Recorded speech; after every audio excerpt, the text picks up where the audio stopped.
Hello everyone. It has been a hot damn minute since I have posted a video on this channel. So every month I try to post a transition update video when I have updates to post, and I finally have some updates for you all. The first thing I want to talk about, of course, is the fact that I got a new job. And not just a filler job that's gonna be good enough while I get through, but a job I could actually see myself being at long term. It's fully remote, with no travel required, and pays 25% more than what I was making at my previous job to start. I'm also immediately eligible for their healthcare coverage, which is, I've never even heard of that. I feel like most jobs make you wait like 3 to 6 months before you're eligible.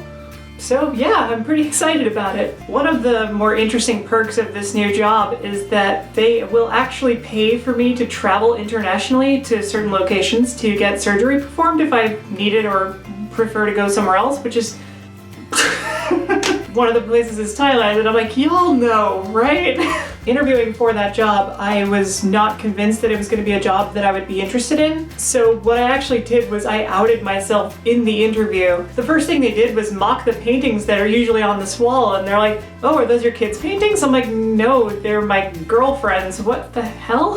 Like, that's kind of a mean thing to say, right? Did your children paint those? Like, damn, all right.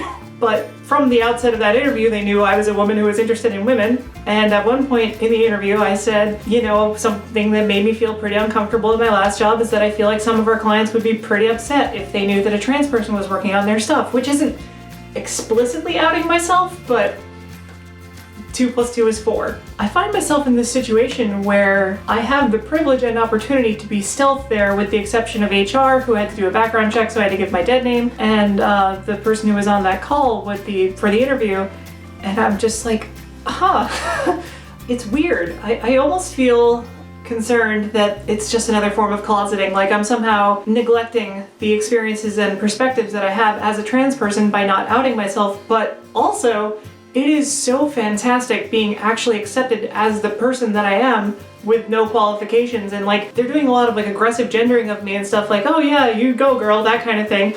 And I'm like, this is definitely not performative. I can't dismiss this as oh, you're just being nice or whatever, or overcompensating for the fact that you think I'm, not really a woman or whatever.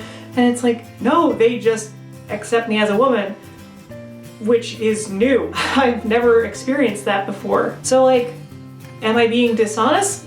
No, I'm just not telling the whole story, which is the same way I feel about my CPTSD and all that, because I'm like, well, I don't need to tell them how traumatized I am as a person. I don't know, for now I'm just kind of living in it, which is a very strange but really validating feeling. I'm like, nope, this is just me, and this is how it was meant to be always, and I don't owe anybody that explanation or that history and everything, and it's kind of really nice not having everyone around me know exactly what I am and how I got there. It's just strange in a good way. The culture of this job is also such that nobody ever wants to turn on their webcam, and I'm just like, great. I'm sitting there with 3 days facial hair growth in my SpongeBob pajamas like, hey, what's up everybody? So to summarize the past few months as far as my transition is concerned, the health insurance that I got through New York State did in fact cover my estradiol, as I was afraid they wouldn't. That was great. Buying estrogen for $1 was kind of amazing, considering it costs $1.90 a vial without insurance. So I stocked up.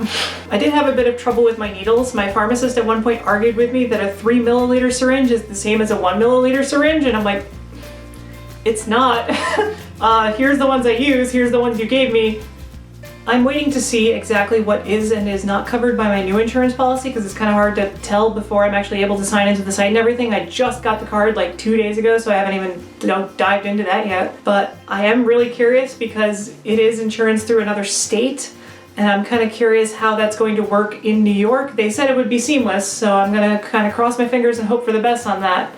But we'll see. My top priority will be figuring out how I can get my bottom surgery and the prep for it, hair removal specifically, covered. So I'm really curious to see how that's gonna go. And by curious, I of course mean absolutely terrified that I made a huge mistake in my life and that I just ruined my transition. I did also speak to my endocrinologist in this time. I got some extra blood work done and my levels checked and everything, and she called them perfect.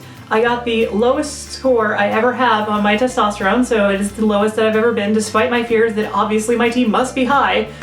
Nope. My levels are absolutely perfect. They are in the first or second trimester range for the estrogen and like very low for even cis women in terms of the testosterone, but not so low that I get to drop my Spiro dose, which really sucks because it basically means that I'm stuck with this dosage of Spiro and the current level of being for the rest of my transition prior to bottom surgery, which sucks. I was really hoping we could drop it all together, but I agree with my endocrinologist, the numbers just don't support that, so a little bit longer, right?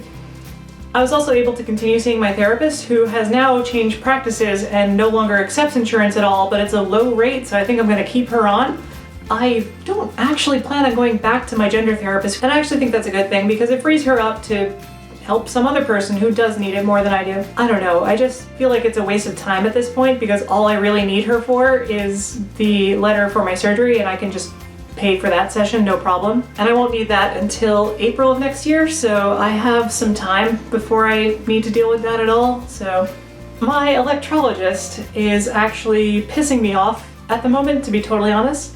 She is continuing to see clients specifically to treat facial hair, which you are not legally allowed to do in my state at this current stage of, COVID recovery. And I was like, yeah, it says right here that you're not allowed to treat anybody who's not wearing a mask, so how do you propose to access the facial hair to treat my facial hair while I'm wearing a mask that covers my facial hair? And she was like, oh, I just kind of move it out of the way. And I'm like, that's not okay. That defeats the entire point of the mask. At the time, she was like, well, if you don't feel safe. And I'm like, I don't feel safe because you're operating illegally.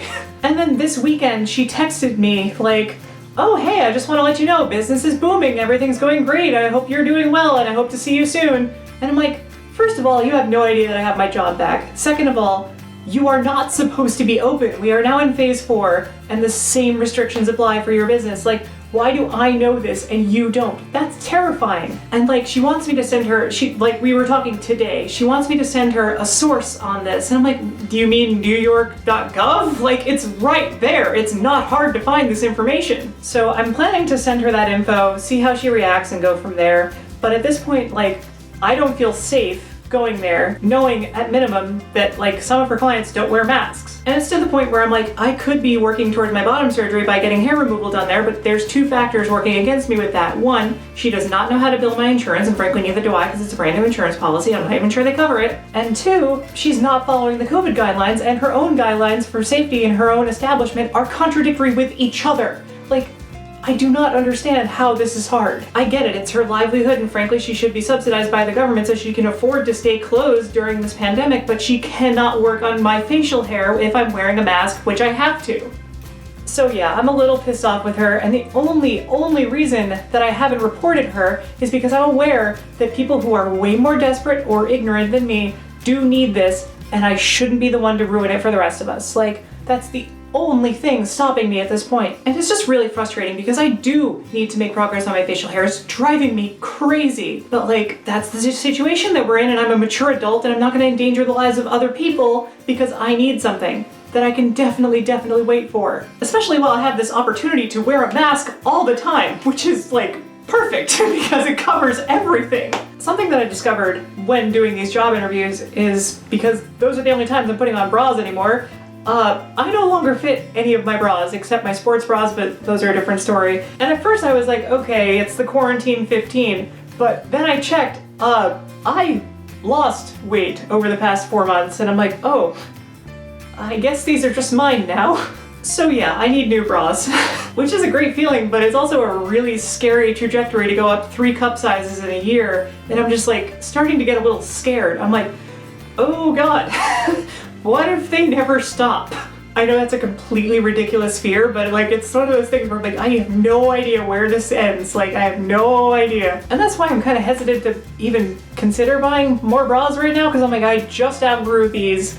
I don't really want to spend more money on like another set of them that I'm just gonna grow out of in apparently 3 months. The other nice thing about this job is that, given that it's fully remote, I don't have the same problem that I was going to have with my previous job with dilating. For those who don't know, for the first year after you get vaginoplasty, you have to dilate, which is basically you shove a dildo up yourself, medical grade, to keep things from like closing up on itself and yeah, it's a good idea. Do your dilation schedule. But the problem is you have to do it multiple times a day, and like with my previous job, I was like, what am I gonna do?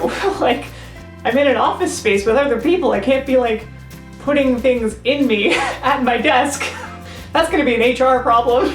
But with it being fully remote, I'm not around anybody besides, you know, the people I live with, and I'm like, okay, that I can do.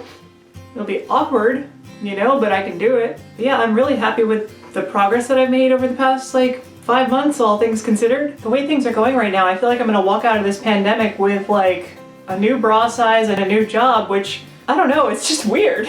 I'm like, did I just win 2020?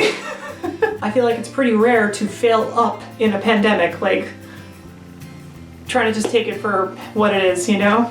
But I'm really happy that things are going not just okay again, but actually well. I feel like this pandemic and getting laid off from my job was really the catalyst I needed to actually make the changes that I've been knowing that I needed to make for a long time in my life. And I'm really glad that things are looking okay. Knock on some wood. I just feel happy for the first time in months and months and months. And I know the world is crazy right now, and I feel really guilty about having the privilege of feeling good right now while so many people are continuing to suffer. And I am so happy that I made it through all of that. And I kind of wish that I had done more to document all the dark, crappy times in this pandemic that I wasn't doing so great. Most of that went to my Instagram story, to be honest. Which, if you're not looking at my Instagram story, you really should. It's like most of what I post online apparently these days. Because I really do think it's important for people to see people like me struggling and then succeeding. You know, I feel like so much of the trans experience in particular is just a lot of pain, and that's all that people really want to hear about with us. But it's also a story of triumph. And I think that's so important to see the crappy parts and then the success. And I didn't do a great job of that, but I had some stuff going on. I don't know. Maybe next time. Maybe next time my life falls apart, I'll do better at documenting it for the audience.